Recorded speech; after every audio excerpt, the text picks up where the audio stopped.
ঘুষ মুক্ত বাংলাদেশ চাই। আমরা চাই না আমাদের অফিস আদালতগুলোতে ঘুষের কালচার প্র্যাকটিস হোক। আমরা এটা চাই না। আমরা চাই দুর্নীতি মুক্ত একটা বাংলাদেশ, যে বাংলাদেশে মানুষ থাকবে স্বাধীন, তার কথা বলার স্বাধীনতা, তার সব ধরনের স্বাধীনতা যেখানে নিশ্চিত হবে, যেখানে খাদ্যে ভেজাল দেয়া হবে না, ওজনে কম দেয়া হবে না, মাছে ফরমালিন দেয়া হবে না, যে দেশে টেন্ডারবাজি থাকবে না, চাঁদাবাজি থাকবে না, কোন সুন্দরী নারী রাত্রিবেলা একা একা হেঁটে যাবে, তাকে ধর্ষিতা হওয়া লাগবে না। এরকম বাংলাদেশ আমরা চাই কি চাই না? এরকম বাংলাদেশ যদি চাই তাহলে এই কিতাবটা মানতে হবে। চিল্লা এখন ঠিক কিরা? আর সব সময় প্রশংসা করতে হবে একজনের, তিনি কে? কেউ যেটা পারে না, পারে কে? আল্লাহর মতো ক্ষমতাশালী কেউ আছে? কথা বলেন। তার ধনভাণ্ডারের কোনো কুল কিনারা আছে? তার দয়া মায়ার কোনো পরিসীমা আছে? আল্লাহ বলেন, লাউ আন্না আউওয়ালাকুম ওয়া আখিরাকুম ওয়া ইনসাকুম ওয়া জিন্নাকুম, পৃথিবীর শুরু থেকে শেষ অবধি যত মানুষ পৃথিবীতে এসেছে, আছে এবং আসবে, সবাই যদি একটা প্রান্তরে দাঁড়িয়ে হাত পেতে আমার কাছে চাইতে শুরু করে দেয় যে আল্লাহ এটা দাও, ওটা দাও, নারী দাও, গাড়ি দাও, বাড়ি দাও, ক্ষমতা দাও, সব দাও, আর আমি সবাইকে যদি একটার পর একটা দিতে দিতে তাদের সব চাওয়াগুলো আমি দিয়ে ফেলি, তারপরেও আমি আল্লাহ ধনভাণ্ডারের 1 ইঞ্চিও কমবে না। এজন্য সবসময় চাইবো কার কাছে? ইযা সাআলতা ফাসআলিল্লাহ ওয়া ইযা ইসতাআনতা ফাসতাইন বিল্লাহ। সাহায্য চাইতে হয় কার কাছে যাব? নাকি খাজা বাবার কাছে, দয়াল বাবা, ছোট হুজুর, বড় হুজুর? কারো কাছে সাহায্য চাওয়া যাবে? কার কাছে সাহায্য চাবো? সব সময়ের জন্য আমরা আল্লাহর কাছে সাহায্য চাইতে পারি। আল্লাহ তুমি তৌফিক দাও। আরো জোরে পড়েন আমিন। আসুন শুরুতেই আমরা আল্লাহ রাব্বুল ইজ্জাত ওয়াল জালালের দরবারে শুকরিয়া জানাই যে আল্লাহ তাআলা আজকে এমন চমৎকার একটি পরিবেশে আমাদেরকে মহাবিশ্বের মহাবিশ্বয় মহাগ্রন্থ আল কোরআন থেকে কথা শুনবার একটি পরিবেশ করে দিয়েছেন। আসুন আমরা পড়ে নেই সবাই একসাথে সমস্বরে সুউচ্চ কণ্ঠে কালিমাতুশ শুকুর, আলহামদুলিল্লাহ। সবাই পড়েন, রব্বানা লাকাল হামদ হামদান কাসীরান তাইয়্যিবান মুবারাকান ফীহি ইয়া রাব্বি লাকাল হামদু কামা ইয়ানবাগি লিজালালি ওয়াজহিকা ওয়া আযীমি সুলতানিকা লাকাল হামদু বিল ঈমান লাকাল হামদু বিল ইসলাম লাকাল হামদু বিল কুরআন। আমরা প্রশংসা করলাম কার? সব সময় প্রশংসা চলবে কার? আল্লাহ তুমি সহি সমঝ দান করো। আরো জোরে পড়েন আমিন। সুন্নাতুল আম্বিয়া, সুন্নাতুস সিদ্দিকিন, সুন্নাতুস সলিহিন। সিদ্দিকিন হচ্ছে তারা যারা সত্য প্রকাশে, সত্য গ্রহণে আপোষহীন। সত্য রিসিভ করার ক্ষেত্রে, সত্য প্রচার করার ক্ষেত্রে সত্যের ব্যাপারে কোনো আপোষ চলবে না। চিল্লা এখন ঠিক কিনা? এটা মুমিনের বৈশিষ্ট্য। আর আপোষ করে হচ্ছে মুনাফিকেরা। মুনাফিকেরা হচ্ছে ভিতরে এক বাইরে আরেক, ওদের নাম হচ্ছে মুনাফিক। এরকম আছে না কিছু? ভিতরে এক বাইরে আরেক, এদের নাম ইউযহিরু খিলাফা মা ইউবতিন। ভিতরে আছে একটা, বাইরে কয় আরেকটা। মধু হই হই, সিলেটের মানুষও জানে এগুলা। মধু হই হই বিষ হাবাইলা, মানে বলে মধু, আসলে খাওয়ায় বিষ। আছে না নাই? এরা নেহি এদার নেহি ওদার, দারমিয়ান বে সাদার বাদার। এরা ডানেও যেতে চায় না, বায়েও যেতে চায় না। দুই নৌকায় পাড়া দিলে যে অবস্থা, ওদের ওই অবস্থা। ওরা যেদিকে বৃষ্টি দেখে ওইদিকে ছাতা ধরে, যখন যে ক্ষমতায় তারে তেল মারে। এরা উপরে ফিটফাট, ভিতরে সদরঘাট চিনেন? এরা উপরে ফিটফাট, ভিতরে সদরঘাট। এদের সাথে মুমিনের কোনো সম্পর্ক নাই। মুমিনের রাস্তা একটা, এটা সিরাতুল মুস্তাকিম। মুমিন সত্যের ব্যাপারে আপোষহীন। ঠিক কিনা? বিশ্বনবী মুহাম্মদ রাসূলুল্লাহ সাল্লাল্লাহু আলাইহি ওয়াসাল্লাম শিয়াবে আবি তালেবে জেল খেটেছেন সুন্নাত পালন করেছেন 3 বছর, 3 ইয়ার্স। প্রথম বছর ছাগলের গোশত খেয়েছেন, দ্বিতীয় বছর ছাগল শেষ, ছাগলের চামড়া খেয়েছেন, তৃতীয় বছর চামড়াও শেষ, গাছের পাতা, ডাল আর বাকল খেয়ে বিশ্বনবী সাহাবাদেরকে নিয়ে জীবনযাপন করেছেন। জোরে কোন ঠিক কিনা? সাইয়েদনা ইউসুফ আলাইহিস সালাম জেল খেটেছেন 10 বছর। এটা হচ্ছে সুন্নাতুল আম্বিয়া। সদ্য এই সুন্নত পালনকারী আমাদের প্রধান অতিথি, খুশি না বেজার? বিশ্বনবী যখন বিদায় হজের লাস্ট সারমন কন্ডাক্ট করেছিলেন, সর্বশেষ ভাষণ, বিশ্বনবী বলেছেন লাকাদ তারাকতু ফীকুম আমরাইন লান তাদিল্লু মা তামাসসাকতুম বিহিমা কিতাবাল্লাহ ওয়া সুন্নাত রাসূলি। আমি চলে যাব আর রেখে যাব দুটো জিনিস। এই দুটো জিনিসকে যদি তোমরা আঁকড়ে ধরতে পারো তাহলে আমি চলে গেলেও তোমরা পথভ্রষ্ট হবে না। তার একটি হচ্ছে আল্লাহর কিতাব, আছে না নাই? আরেকটি হচ্ছে বিশ্বনবীর সুন্নাহ। এই দুটো জিনিসকে যেন আমরা আঁকড়ে ধরতে পারি, আল্লাহ তুমি তৌফিক দাও। আর জোরে পড়ে না আমিন। আসেন আমরা আল্লাহর নামের 3টা তাকবীর দিয়ে সরাসরি মহাবিশ্বয় মহাগ্রন্থ আল কোরআন থেকে আলোচনাতে চলে যাই। 3টা তাকবীর আমরা ভাগাভাগি করে দেই। প্রথম তাকবীর দেব বিবাহিতরা, দ্বিতীয় তাকবীর পড়বো অবিবাহিতরা, তৃতীয় তাকবীর সবাই পড়বো ইনশাআল্লাহ। পড়েন। বিবাহিত কারা কারা আসছেন দেখি, হাত তোলেন। সুজানগরের ভাইরা অনেক এসেছে, মাশাআল্লাহ, হাত নামান। অবিবাহিত কারা কারা এসছে দেখি। সর্বনাশ, আজকে তো ওরা একেবারে পতাকা উঠায় বিজয় করে ফেলবে মাঠ। তো ঠিক আছে, আমরা বিবাহিতরা প্রথমে একবার আল্লাহর নামের তাকবীর পড়বো, তারপরে অবিবাহিতরা, তারপরে সবাই মিলে। শুরুতে বিবাহিতরা পড়বেন, আমি পড়বো লিল্লাহি তাকবীর, বিবাহিতরা পড়বেন আল্লাহু আকবার। বিবাহিত ভাইরা রেডি? প্রথমে আপনাদের performance, let's make the performance. বিবাহিতরা তাকবীর পড়েন, লিল্লাহি তাকবীর।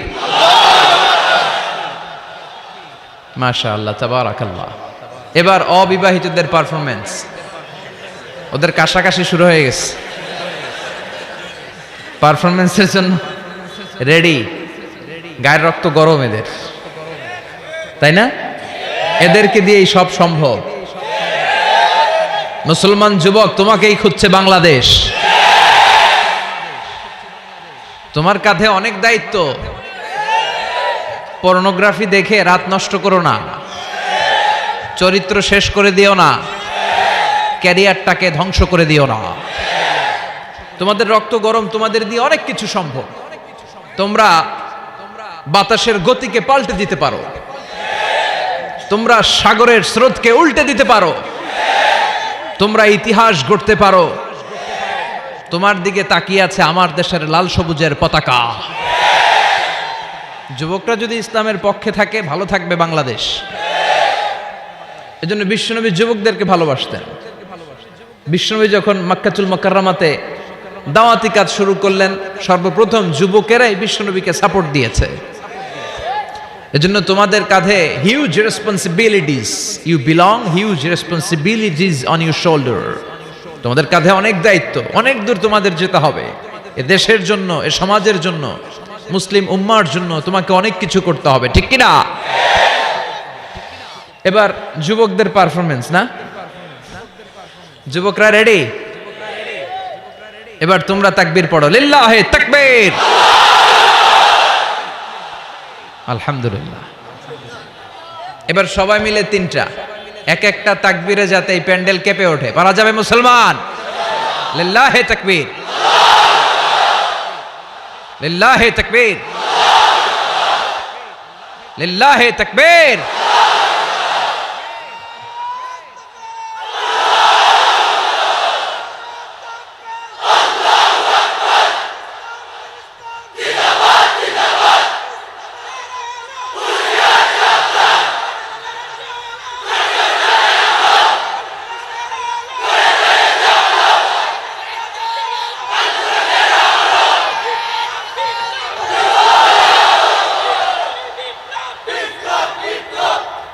আল্লাহ আমাদের স্লোগানকে তুমি কবুল করো। যারা মিডিয়ার সামনে বসে ইসলামের বিরুদ্ধে কথা বলে প্রগতিশীল বলে নিজেদেরকে দাবি করে, আর ইসলামের ইতিহাসকে ভুলে গিয়ে ইসলামকে মাটির সাথে মিশিয়ে দিতে চায়, ওদের কানের ভেতরে এই তাকবীরের আওয়াজগুলো ঢুকিয়ে দেয়া দরকার। জোরে বলেন ঠিক কিনা? ওরা ইসলামের নেচারটাই বোঝে নাই। ইসলামকে আমি বলি চারা বীজের মতো, চারা বীজ। এই চারা বীজ ওরা চায় ইসলামকে মাটির নিচে ডুবিয়ে ফেলতে, মাটির নিচে গেড়ে দিতে, কিন্তু ইসলাম হচ্ছে চারা বীজের মতো। এটাকে মাটিতে গেড়ে দিলে এটা গাছ হয়ে উপরের দিকে উঠতে শুরু করে দেয়। যেরকম ঠিক কিনা? এটা প্লাস্টিকের টিউবের মতো। যারা সাঁতার জানে না তারা প্লাস্টিকের টিউব নিয়ে নদীতে নামে, সাগরে নামে, যাতে ডুবে না যায়। তো এই প্লাস্টিকের টিউবে যত আপনি চেপে ধরে সাগরের নিচে, পানির নিচে ডুবাবেন, এই টিউব উপরের দিকে ভেসে ওঠে। এজন্য ইসলামের বিরুদ্ধে ষড়যন্ত্র করতে চাইলে ওরা ওদের ষড়যন্ত্র বুমেরাং করে দেয়। কে? কারণ এটার নেচার হচ্ছে এটাকে দাবিয়ে রাখা যায় না। এটাকে থামাতে গেলে এটা শাখা প্রশাখা সমেত হুঙ্কার দিয়ে ডানা মেলে দাঁড়িয়ে যায়। চিল্লায় বলেন ঠিক কিনা? এজন্য আমরা সবসময় ইসলামের পক্ষে থাকবো। আল্লাহ তুমি তৌফিক দাও। আরো জোরে পড়েন আমিন। আমরা আজকে যেই বইটা থেকে কয়েক মিনিট কথা শুনবো, চিৎকার মেরে বলতে হবে বইটার নাম কি? এই কোরআনে কোনো ভুল আছে? কোনো সন্দেহ আছে? সংশয় আছে? মুত্তাকিনদের গাইড বুক করে কিতাবটারে পাঠালো কে? যালিকাল কিতাব হুদাল্লিল, this is the book whereof there is no doubt in it and a guidance to those who are muttaqin. এটা এমন কিতাব যে কিতাবে কোনো ভুল নাই, যে কিতাবে সন্দেহের লেশ মাত্র নাই। মুত্তাকিনদের জন্য গাইড বুক করে এই কিতাবটারে পাঠালো কে? আবার রব্বুল আলামিন বলেন, কিতাবুন আনজালনাহু ইলাইকা লিতুখরিজান নাসা মিনাল যুলুমাতি ইলান নূর। ও Muhammad, I've revealed this holy and sacred book unto you in order to lead the mankind out of darkness into the light. ও নবী, কেন এই কোরআন পাঠিয়েছি জানো? এই কোরআনকে আমি পাঠিয়েছি অনেকগুলো অন্ধকার থেকে তোমাকে একটি আলোর দিকে পাঠাতে, জাহান্নামীগুলোরে জান্নাতি বানাতে, মানুষগুলোরে ভদ্র সভ্য সিভিলাইজড বানানোর জন্য এই কোরআনকে পাঠিয়েছে কে? কোরআন যারা পড়বে তারা ভদ্র হবে, ঠিক কিনা? এজন্য যে মা বাবারা ছেলেমেয়েদেরকে ভদ্র বানাতে চান, ছেলেমেয়েদেরকে এই একটা বই পড়ায় দিবেন। বইটার নাম, এজন্য আমি সবসময় বলি, teach your children the Holi Quran. The Holi Quran will teach your children everything in the world.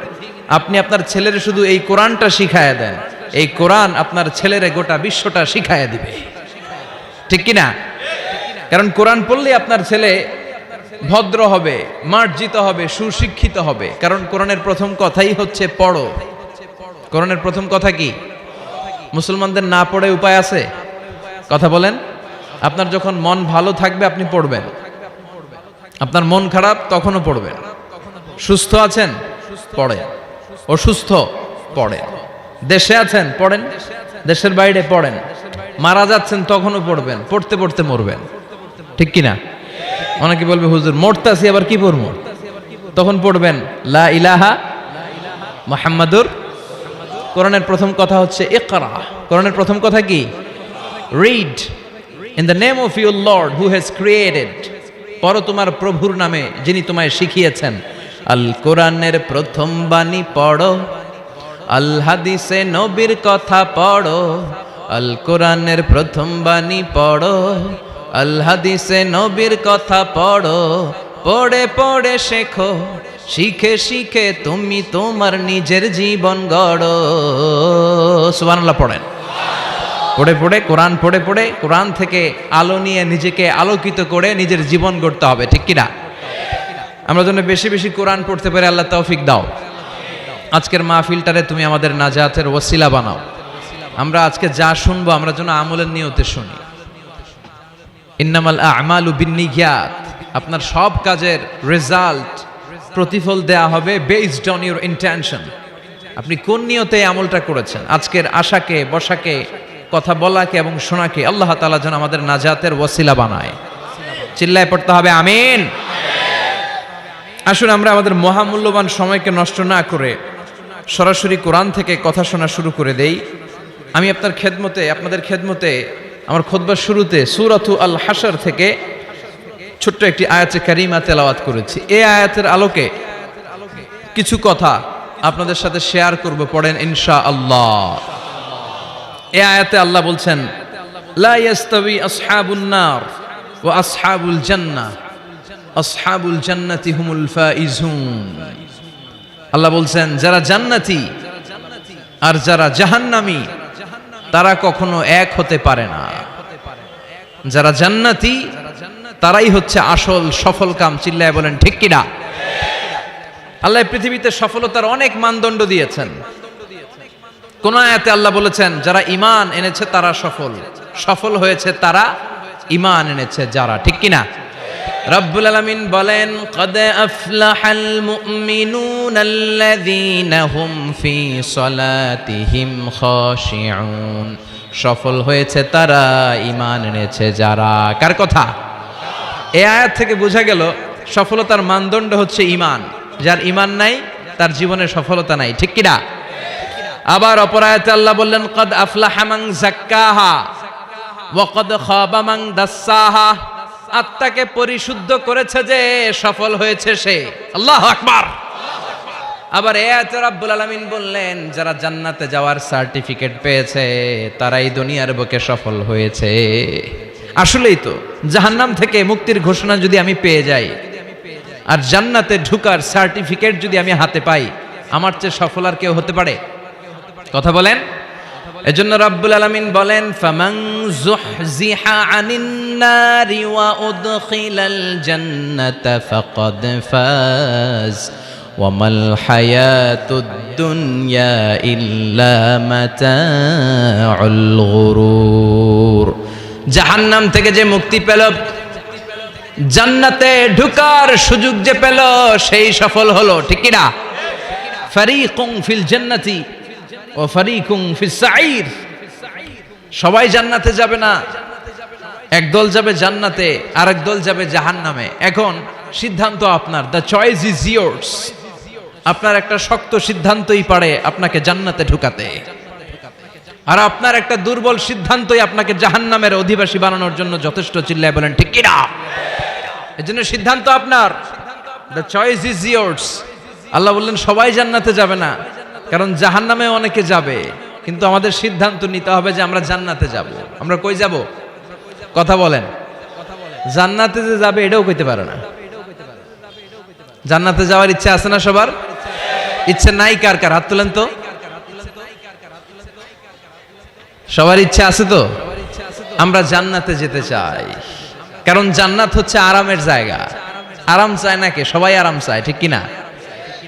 জান্নাত যদি আরামের জায়গা হয়, তার মানে জাহান্নাম হচ্ছে ব্যারামের জায়গা। ব্যারাম বুঝেন? কষ্টের জায়গা। জাহান্নাম হচ্ছে কষ্টের জায়গা, আর জান্নাত হচ্ছে আরামের জায়গা। জান্নাতে কোনো টেনশন নাই, জান্নাতের ভেতরে কোনো ঝামেলা নাই, জান্নাতে কোনো মারামারি নাই, কিলাকিলি নাই, হরতাল নাই, গদি লইয়া টানাটানি নাই, ঠিক কিনা? জান্নাতের ভেতরে তুফান নাই, বন্যা নাই, ভূমিকম্প নাই, পুলিশের দৌড়ানি নাই। কথা কন। যা দৌড়ানি খাওয়ার দুনিয়াতে আমরা খেয়ে ফেলাইছি। জান্নাতে হবে আরাম। জান্নাতকে মজা লে লো, জান্নাত তোমারি হ্যায়। ওই দিন জান্নাতীদের মজা দেখা যাবে। কি আনন্দ, কি বিজয় উল্লাস, কি তাকবীরের স্লোগান। সেই আনন্দ ঘন সময়ের জন্য আমরা অপেক্ষায় আছি। We are waiting for that day, we are waiting for that joyful moment. ওই চমৎকার সময়ের অপেক্ষায় আমরা আছি। তাহলে বুঝা গেল জান্নাত হচ্ছে আরামের একটা জায়গা। ওইখানে কোনো ব্যারাম নাই, কষ্ট নাই, রোগ বালাই নাই, কারেন্টের বিলের ঝামেলা নাই, গ্যাসের বিলের ঝামেলা নাই, মাস শেষে বাড়ি ভাড়ার টেনশন নাই। কথা কয় না? এই টেনশনগুলো নিত্য নৈমিত্তিক জীবনে আমাদের আছে না? জান্নাতে কি এই টেনশনগুলো আপনারা পাবে? কথা বলেন। তাহলে ওই জান্নাতে যেতে চায় না কারা? সবাই যেতে চায়, ঠিক কি না? আমরা সবাই জান্নাতে যেতে চাই। চিল্লায় বলেন ইনশাআল্লাহ। আল্লাহ এখানে যেমনি তোমার কোরআনকে সামনে নিয়ে আমরা একসাথে বসেছি, জান্নাতুল ফেরদাউসের ভিতরেও তুমি আমাদেরকে একসাথে থাকার তৌফিক দিও। আরো জোরে পড়েন আমিন। এখন কি চমৎকার জান্নাত আল্লাহ তাআলা মুমিনদের জন্য তৈরি করে রেখেছে, শুনতে মনে চায়? শুনবেন শুনবেন কেমন জান্নাতে আমরা থাকব।